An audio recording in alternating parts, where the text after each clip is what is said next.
The open beta for the upcoming Diablo 4 open beta and early access dates have been revealed for platforms PC, Xbox Series X and S, Xbox One, PS5 and PlayStation 4.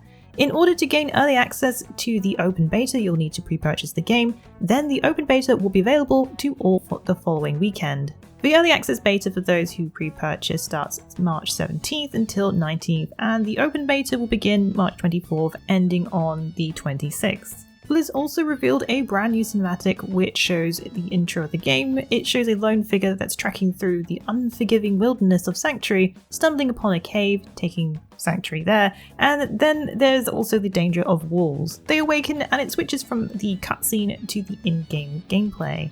The open beta contains the prologue and the whole of Act 1. This means players can explore the first area called Fractured Peaks. There will be some limitations though to character progression, as you'll be only able to level to 25. Once you cap, you can still go ahead and hunt down demons to your heart's content, but you won't be able to level more than this. The beta will include dungeons, quests, and of course, plenty of loot. A dev livestream will be taking place on February 28th at 11 AM PST. Lead world designer Art Pezhkov, lead systems designer Meng Song, and game director Joe Shelley will be taking part. You can check out the stream on Twitch and on the official YouTube channel. This will concentrate on the game's stronghold and armor systems, plus open beta details.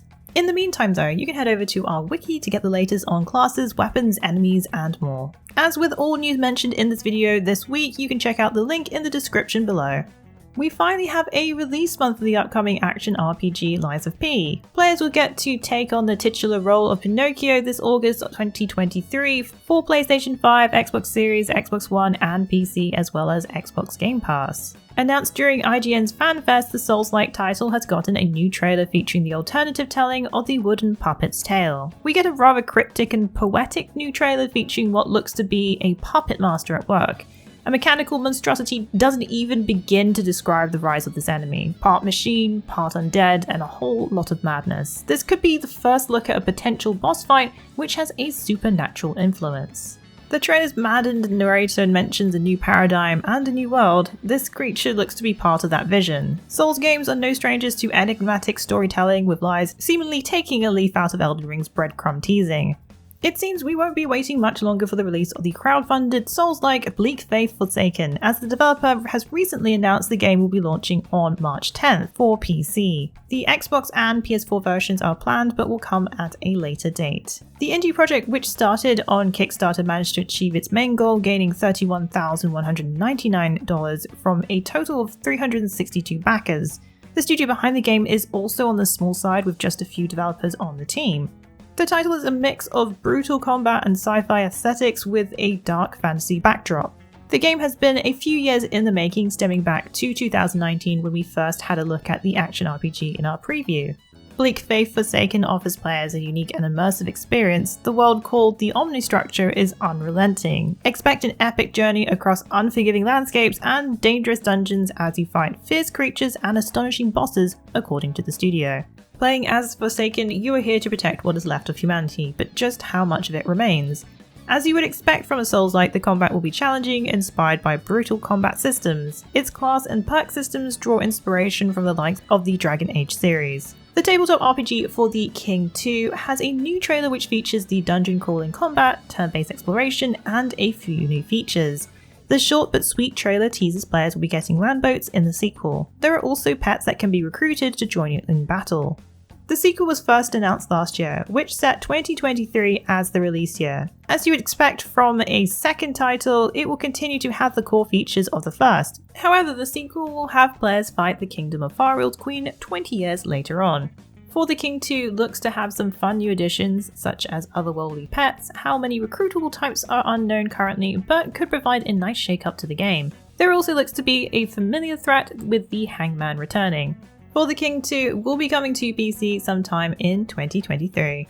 Publisher Amazon Games have been snapping up some popular games as of late. They are now focused on the NC Soft developed MMORPG Throne and Liberty. The game, which is an online title from the Korean developer, will be coming under the publisher for PS5, Xbox Series X and PC. Amazon will be responsible for publishing in regions North America, South America, Europe and Japan. Throne and Liberty is an expansive story-driven MMORPG that mixes action-packed combat with a constantly changing landscape. Transform into animals like birds or fish, and trigger powerful environmental effects like rainstorms or eclipses. The huge world of Thorn and Liberty offers players the chance to engage in massive PvP encounters as well as PvE missions. The game will also feature a free class system, meaning it's up to players to customize their builds. The title will support cross-platform play as well. The game is expected to release in the first half of 2023 for PS5, Xbox Series and PC according to the official Twitter page. Moving on to more Amazon news, Amazon is shaking up their content model for New World this March. Starting on March 28th, the Season Pass will be coming with a Battle Pass style offering. Starting in March, players will have new options to purchase a new Second Pass 100 tier paid reward track. This 3-month system will also be offering a free track as well. The new Season Pass will include emotes, skins, gear, boost tokens, and other seasonal loot according to Amazon. Players will need to earn Season XP for participating in objectives. The premium route is purchasable with 30,000 marks of fortune. These can be bought in bundles of 23,000 at $19.99 USD in the New World store. The devs assure that this new season pass format is not geared towards pay to win, even though it includes boost tokens. These are described as temporary quality of life conveniences. Gear offered is capped at a gear score of 600, and boost tokens are designed to help players catch up and do not affect stats or provide any combat advantage. There was also news of a new narrative, Fellowship and Fire, that takes a look at a brand new story following the Silver Crows. A new expedition called Empyrean Forge will have players fighting a warlock and a horde of Throngarian. There are also seasonal events such as the Corrupted Rabbits, the Springtime Bloom, and a new open world encounter called Wispy Bloom.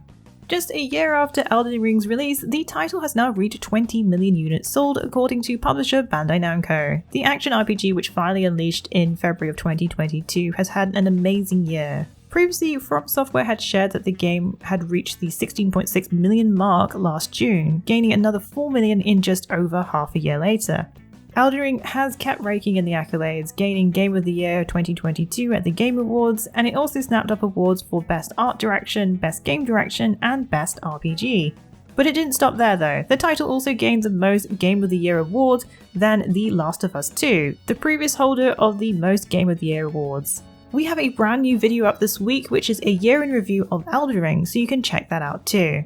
If you're still yet to set foot in the lands between, you can check out our Elden Ring review to find out what we thought of the game. For all those who are tarnished, drop by our wiki and check out our latest builds. Larian Studios this week has not only revealed the release date for Baldur's Gate 3, but also a new platform. Yes, the CRPG has been in early access for a few years now, will be fully launching on August 31st for both PC and PlayStation 5. This major news was announced during Sony's State of Play, which had a few announcements. Baldur's Gate 3's full release comes 20 years after the launch of Baldur's Gate 2, so this has been a highly anticipated title to say the least. A brand new trailer was revealed announcing the launch date, which previewed a new antagonist in the mix. General Catherick Throm, who is voiced by J.K. Simmons, who has also played Whiplash in Spider-Man. This is just one of the 3 major foes, with a couple more to be introduced. Baldur's Gate 3 is developed to be played solo, or you can band together with friends with up to 4 players online. Players can team up with 2 players with split-screen co-op, so you can even couch co-op your next adventure through the Forgotten Realms. Don't forget to watch our video on the latest Baldur's Gate 3 info, as it covers everything you need to know about the upcoming release. You can also drop by our Baldur's Gate 3 wiki for all the information on armor, classes, and much more. Well, that's it for the week in the wikis. Please join us again next week for yet another great week of gaming. Remember to check out our VIP program for some exclusive supporter benefits. And budding writers should take advantage of our Become an Author initiative. Thanks again for being part of this great community. Keep checking in with us with news, reviews, YouTube streams and vids, and general wiki goodness.